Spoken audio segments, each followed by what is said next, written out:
Temos agora a falar sobre o posicionamento dos países por dimensões culturais, segundo Hofstede. Hofstede era um psicólogo que acabou por estudar a cultura e, segundo ele, o Sofia acaba por continuar efetivamente o seu trabalho. Existem grupos culturais e nacionais e também regionais que afetam o comportamento das sociedades e das organizações e que vão perdurar em termos de tempo. Por isso, ele acabou por, de algum modo, encontrar algumas, ou classificar os países em diferentes dimensões, considerando a distância ao poder, aversão à incerteza, individualismo, coletivismo, masculinidade, feminilidade, orientação temporal, curto prazo, longo prazo, indulgência e restrição. No que diz respeito à distância ao poder, vamos analisar em termos de conceitos e características, fontes da distância, medição da distância ao poder, reconhecimento da distância ao poder. Este acaba por estar associado muito à aceitação da desigualdade, abundância de recursos naturais, centralismo político, elevada organização social e ideologias dominadoras. As fontes da distância ao poder acabam por assentar na família, sistema educativo, trabalho, classe social, história e as próprias ideologias. Pais dominantes, obediência a quem tem um estatuto superior por idade, emprego e parentesco. Os filhos deverão cuidar efetivamente dos seus pais. E depois vemos aqui alguns exemplos de publicidade que diz respeito à baixa distância ao poder, uma vez que temos ao mesmo nível mães e filhas e os pais e os filhos estarem vistos numa situação de alguma equiparação. A baixa distância ao poder na família, mais uma vez, uma ligação uma linha de muita proximidade. E há alguma distância, se repararmos aqui, elevada distância ao poder na família, marcada pelos pais à frente, os filhos atrás, separados efetivamente por uma barreira. Em termos do sistema educativo, classificamos disciplina rígida, castigos corporais, alunos pouco participativos, classes magistrais, em que impera efetivamente muita questão do próprio silêncio e da distância, questão dos próprios o próprio patamar, as crianças abaixo, os alunos acima, havendo um estrado, aquilo que se pode levar em termos da própria superioridade. Peço-vos desculpa porque, entretanto, aqui um problema qualquer com a internet. Depois, em termos das questões associadas ao próprio respeito e o estatuto, que estariam também associados, e a distância ao poder e o trabalho, muita distância ao poder, organigramas mais lineares, relações muito hierarquizadas, uma direção mais paternalista, diferenças salariais amplas, comunicação formal, estatuto laboral rígido, valorização da obediência e a própria lealdade. Em termos desta diferença, consideramos ver aqui, em termos destas posições, portanto, umas pessoas sentadas, outras pessoas efetivamente de pé, quase que uma classe de hierarquia e de distanciamento, ou então uma maior proximidade em que não se consegue perceber efetivamente a posição de cada um. Em termos históricos, acaba por assentar muito do Império Romano, em que, de facto, os indivíduos estavam sujeitos ao imperador. Os países germânicos, o que acontecia, que, de facto, o poder do rei acabaria por estar subordinado ao próprio Conselho, sociedades mais democráticas versus sociedades autocráticas, a religião, o protestantismo versus o catolicismo. Alguns países, em termos de posicionamento, estes resultados acabam por estar mais afastados. Depois iremos ver, ao entrarmos no site de Hofstede, para entrarmos e para percebermos efetivamente como é que se posicionam os países no que diz respeito à distância ao poder. A Malásia é um dos países em que há uma grande, efetivamente, distância ao poder. Portugal, vamos ver também que existe, que se caracteriza por distância ao poder.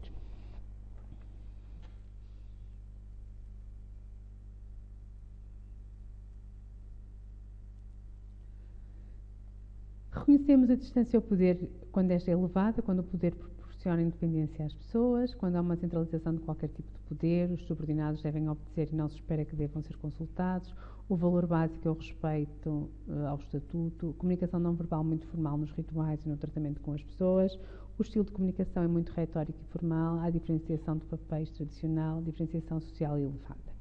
Portanto, isto acaba por se prender muito em termos de uma categorização. Conseguimos efetivamente perceber qual o papel de cada um, muito assente no respeito, na educação, nos valores, em termos até dos próprios princípios.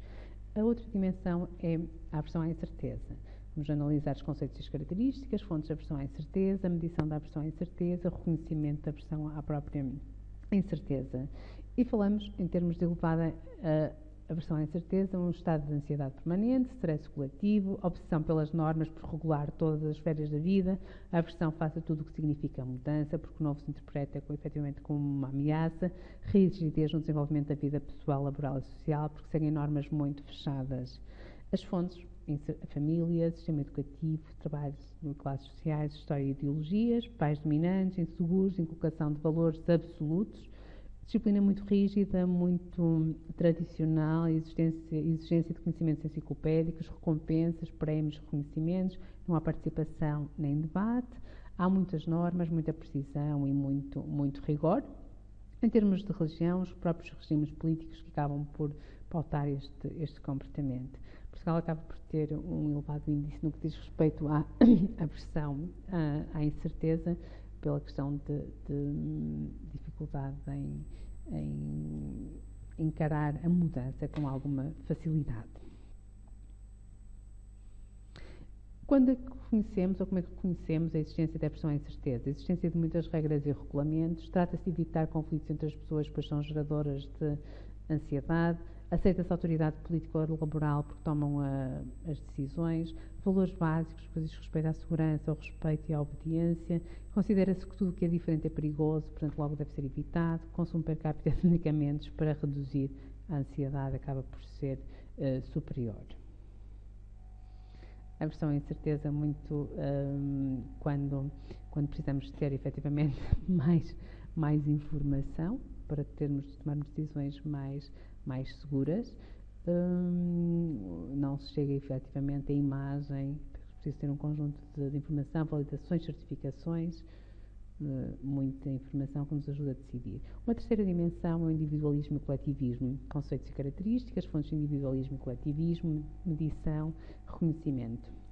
Então, conceito e características. Uma sociedade individualista quando os vínculos entre as pessoas são débeis, o tempo pessoal é um ativo essencial para as pessoas, liberdade para orientar a vida pessoal e a familiar, as pessoas consideradas individualmente são mais importantes do que os próprios grupos, as decisões acabam por ser individuais, o êxito é uma consequência do trabalho pessoal, a vida privada está separada da vida laboral e acredita-se na existência de princípios universais válidos para todo o mundo, como a democracia, por exemplo.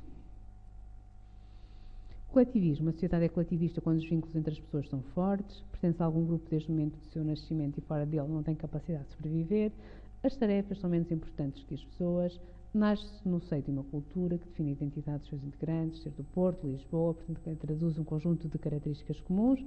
A vida laboral e privada podem confundir-se, existem valores diferentes próprios de cada grupo que não são necessariamente universais.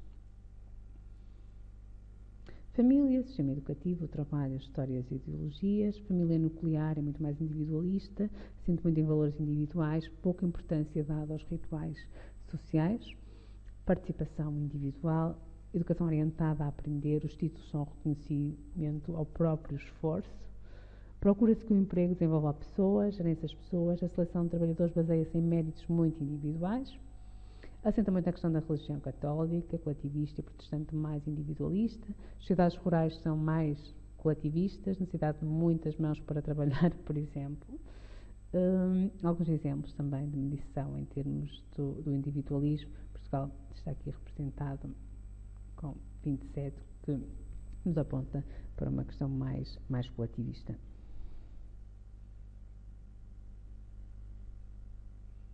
Alguns exemplos em termos de comunicação, a questão do próprio grupo, as partilhas, o todo, familiares, a questão da existência durante algum tempo de pivôs em termos de coletividade, de trabalho a pares. Depois o individualismo, muito mais isolado, mais pelo próprio,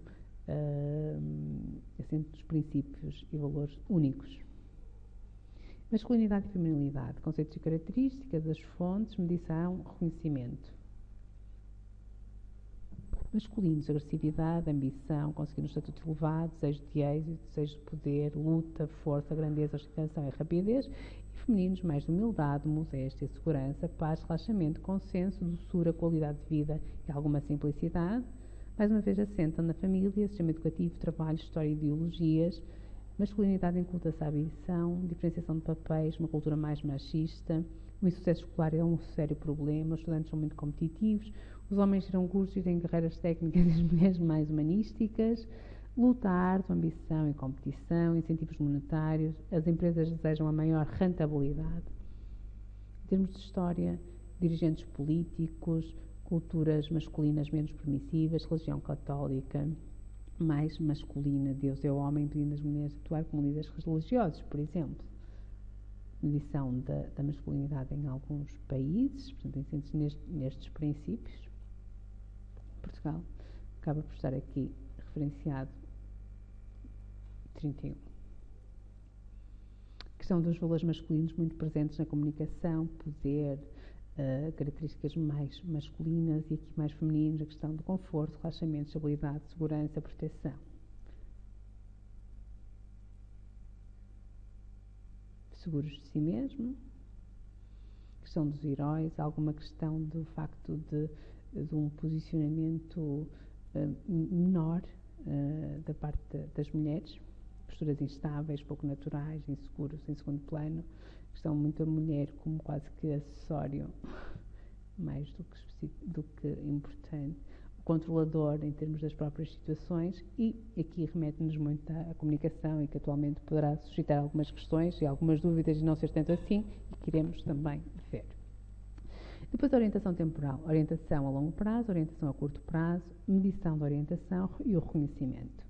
Orientação a longo prazo, mais o pragmatismo. O homem deve trabalhar sem afinco, ou com afinco, sem desfalecer. A recompensa chega, mas acaba por chegar. O trabalho aperfeiçoa o homem. Uma sociedade estável requer desigualdade, mas não injustiça. As pessoas devem aceitar o seu destino e adaptar-se às circunstâncias. Acredita sempre que o melhor está para chegar. As virtudes essenciais do ser humano são a perseverança, a humildade e a paciência. São os valores próprios das culturas orientadas a longo prazo. Palavras como trabalho, moderação, empenho, dever, objetivo futuro, muito numa perspectiva de continuidade.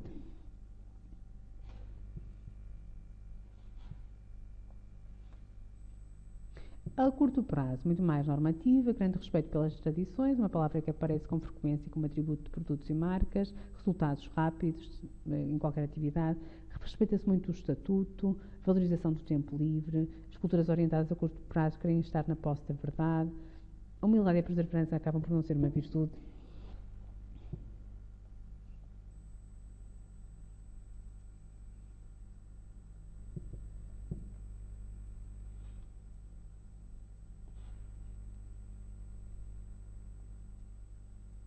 E alguns exemplos de que efetivamente acontece em termos do longo prazo, mas em termos da China, a valorização do próprio trabalho e do que há de acontecer e aceitar efetivamente as circunstâncias. Longo prazo, muita questão da publicidade, muitas questões associadas ao futuro e a orientação a curto prazo, o agora, portanto, questão do próprio momento. E, por fim, uma última dimensão que é a indulgência e a restrição, na medida em que uma pessoa procura controlar os seus desejos e impulsos, uma sociedade indulgente permite expressar-se livremente. A dimensão apresenta dois polos. O primeiro, um alto nível de felicidade, onde os indivíduos podem agir como desejam, gastar dinheiro, desfrutar de tempo livre e atividades que lhes dão prazer. E o segundo, indivíduos com atitudes mais contidas por normas sociais e proibições e por um sentimento de prazer e outro tipo de gratificações poderão estar efetivamente errados. E desta forma concluímos os contributos de Hofstede, que acabou por, de facto, definir e classificar a questão dos próprios países, tendo em conta estas dimensões em termos de distância ao poder, aversão à incerteza, individualismo, coletivismo, masculinidade, feminilidade, orientação temporal, indulgência e restrição.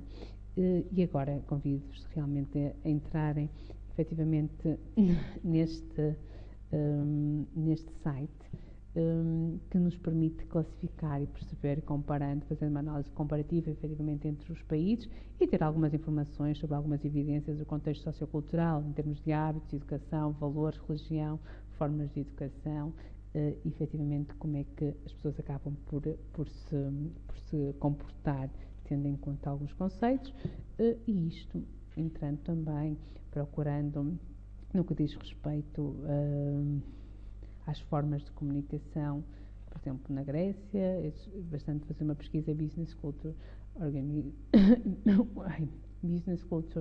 ao Business Communication, França, Itália, Suíça, Angola, ou qual o país que vos tenha sido efetivamente atribuído. Terminamos com estes conteúdos. Muito obrigada.